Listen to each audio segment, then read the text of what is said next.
여러분 안녕하십니까? 전기 이론을 실무로 풀어보는 김종곤TV의 김종곤입니다. 여러분들께서는 지금 수변전 설비의 저압반을 보고 계시는데요. 그럼 이런 부분들이 바로 ZCT죠. 이 영상 변류기와 ELD, 즉 어스 리키지 디텍터, 누전 경보기가 어떤 원리로 연결이 되고, 그래서 어떤 원리로 경보기가 동작을 하고요. 이 경보기가 동작을 했을 때는 누전이라는 것을 우리에게 통보를 해주는 것인데, 이렇게 누전이 발생이 되었을 때 이 누전을 어떻게 처리하는지 알아보도록 하겠습니다. 본 내용은 제 구독자분께서 질문을 주신 거에 대한 답변이고요. 여러분들과 같이 ZCT, 특히 영상 변류기에 대한 공부와 ELD에 대한 공부를 같이 해보도록 하겠습니다.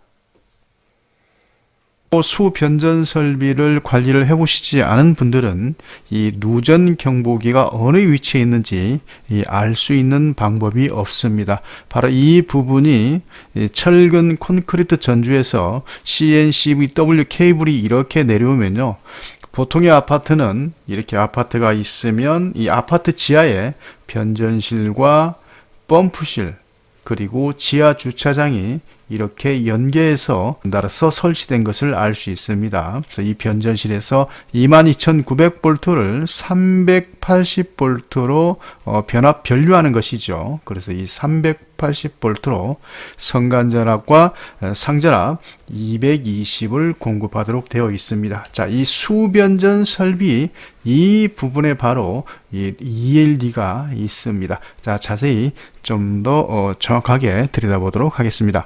방금 보셨던 아파트의 지하 수변전실로 우리는 지금 내려와 있습니다. 그래서 이렇게 지상에 있는 전봇대에서 22,900으로 CNCVW 케이블을 받게 되면 최초로 만나는 판넬이 LBS 판넬이죠. LBS 판넬을 지나서 MOF 판넬에서 한전의 원격 검침을 할 수 있도록 전압분과 전류분을 공급을 한 다음에 VCB반으로 가겠죠. VCB는 진공차단기죠. 이 진공차단기에서 TR1, TR2 그리고 TR3의 1차에 병렬로 22,900V를 공급을 해주는 것이죠. 바로 이 변압기에서 380V로 다운이 돼서 이렇게 만들어진 저압은 PL1, PL2, PL3 그리고 PL3, PL4, PL5 등 왼편으로 이렇게 380이 흘러가는 것이죠. 그래서 우리는 이렇게 이 하단부에 있는 반을 특과반이라고 그러죠. 특과반은 22,900V가 흘러가는 것이고요.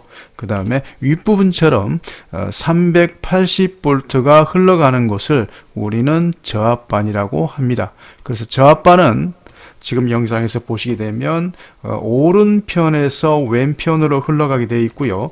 이 380V를 디스트리뷰터 각각의 필요한 곳에 이렇게 분배를 해주는 것이죠. 그래서 우리는 이렇게 각각의 380V를 필요한 곳에 수용가측에 공급을 한다고 해서 우리는 이것을 배전반이라고 합니다. 그래서 여러분들께서는 이 배전반은 수변전실의 저압반에 있다는 것을 여러분들 기억을 해 주시기 바랍니다. 이 저압반에 PL1, PL2부터 PL8까지 이렇게 각각의 저압반에 전기를 공급할 때 배전반에서 보내는 전기 중에서 누전의 염려가 있는 판넬에 이렇게 ELD를 설치해 둔 것이죠. 그래서 지금 제가 이렇게 원을 그리는 부분이 각각의 누전 경보기가 되겠습니다. 그래서 판넬에 보면 누전 경보기가 없는 것도 있고요.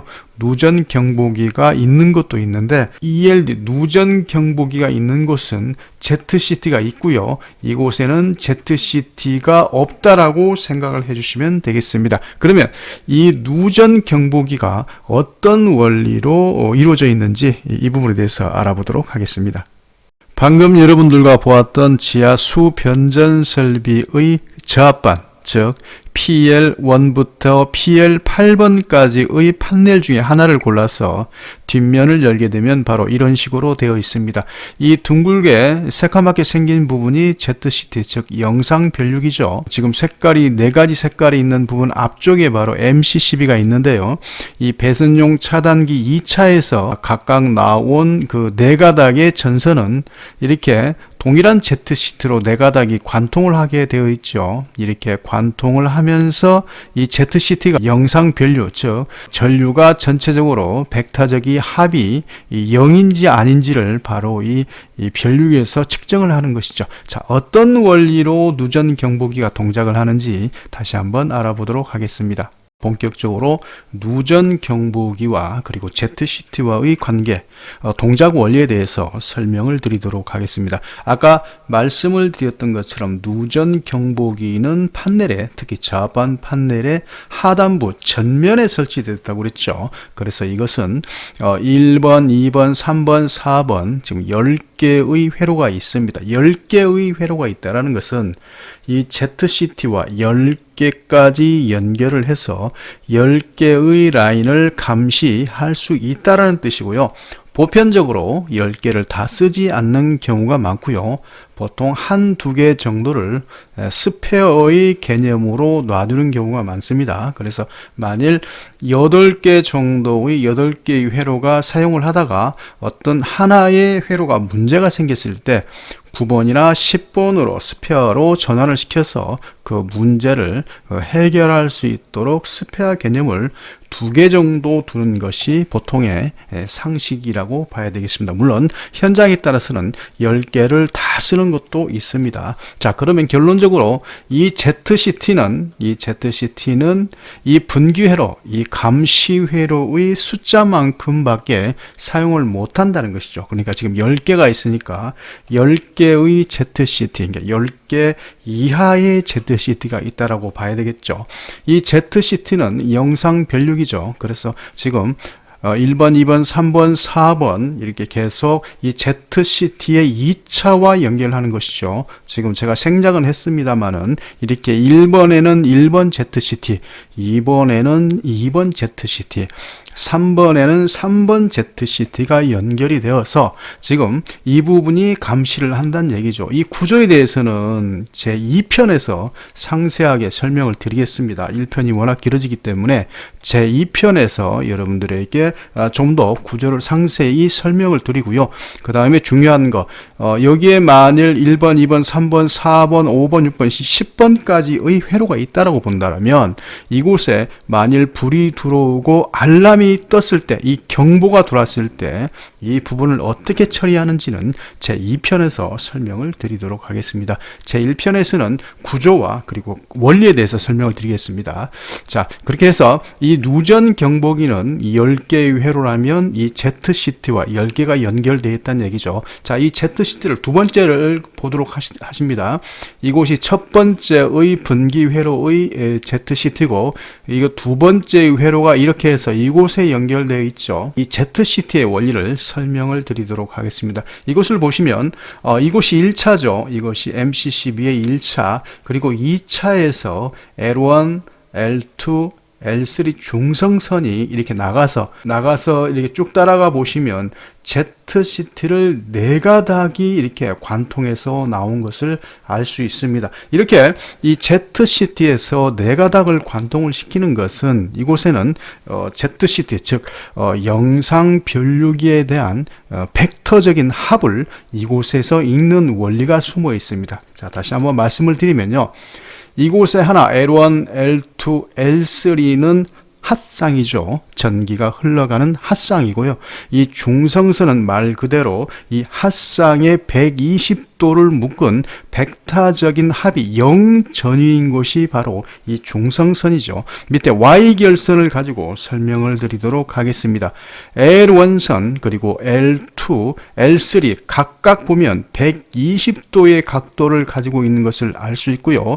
이 평형 삼상 교류 이 AC는 결론적으로 120도씩이기 때문에 L1과 L2, L3를 묶은 이 중성점, 이 중성선은 결론적으로 각 변이의 벡터 벡터의 합이 제로인 전이가 없는 부분이죠. 그래서 L1, L2, L3를 묶어서 중성선으로 묶었을 때 결론적으로는 이 네 가닥의 선을 관통을 하게 되면 0 전이가 됨으로써 이곳에는 전이가 없다는 것을 알 수 있고요.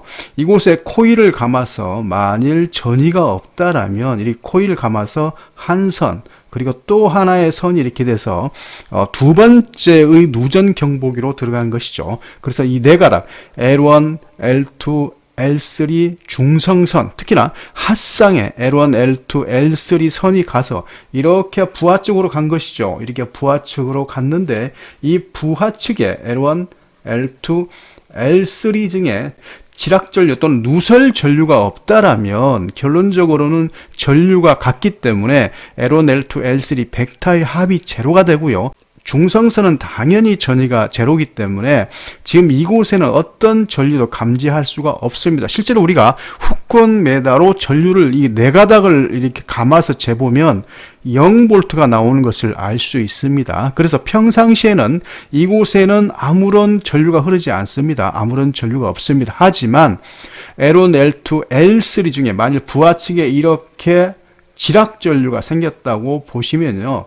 결론적으로는 이 L1의 누설 전류 때문에 전이가 차이가 생기는 것이죠. 전이 차이가 생기면서 이곳에 전류차가 생기고요. 키르요프의 제1법칙에 의해서 이 L1의 지락 전류만큼 이곳에 전류가 발생이 되고요. 이 발생된 전류는 아까 말씀드렸던 것처럼 이 ZCT에 감아놓은 코일에서 앙페리의 오른손의 법칙에서 자장이 생기면 이곳에 전류가 생기는 것이죠.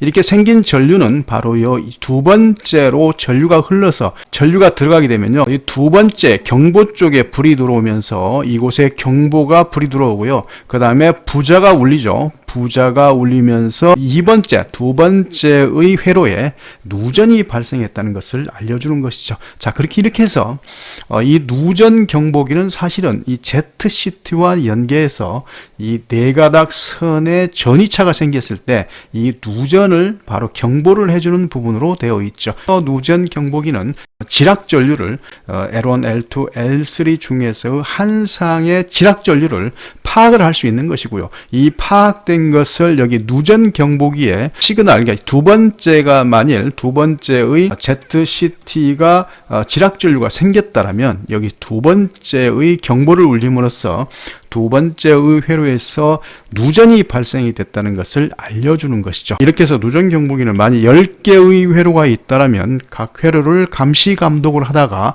이렇게 ZCT가 전이를 누설 전류를 감지하게 되면 이렇게 2차로 전류를 보내서 누전 경보기에 경보를 올려주는 것이 누전 경보기다라고 말씀드릴 수 있습니다. 영상이 길기 때문에 1부와 2부를 나눠서 할 거고요. 제2부에서는 이렇게 누전 경보가 발생이 됐을 때 이 라인을 어떻게 찾아가서 처리를 하는지, 그 누전 경보기가 울렸을 때 처리하는 방법에 대해서 2편에서 만나 뵙도록 하겠습니다. 본 영상이 도움이 되시다면 구독과 알람 버튼을 설정해 주시고요. 2편에서 뵙도록 하겠습니다. 감사합니다.